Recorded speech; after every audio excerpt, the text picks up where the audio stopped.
Hey guys, mumeze mute? Buno nonje kukwereka uburyo wapostinga status ariko abantu udashaka ntibayibone. Nizere ko wakoze subscribe. Niba uri ubwa mbere wageze kora subscribe kano kanya kugira ngo gukomeza gucikana. Twagiye. Ura- Uraza gupostinga status nk'ibisanzwe. Postinga status yawe, genda uhitemo ifoto n'urugero. Reka duhitemo iyi ngiyi. Iyi iyo imaze kuyihitamo kano kanya uhita uza hano isasa. Uhita uza ukandikamo gutya.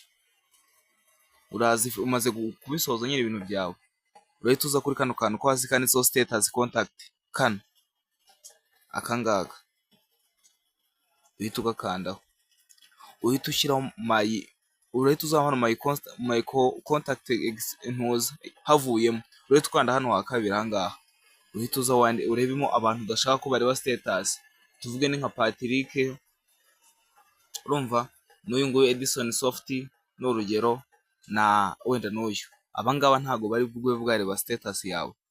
Sawa sawa, uhita ukanda down, ubundi uhite wa updatinga status yawe ijyeho abantu ntibaze kuyibona. Sawa, turi kumwe, ciao ciao.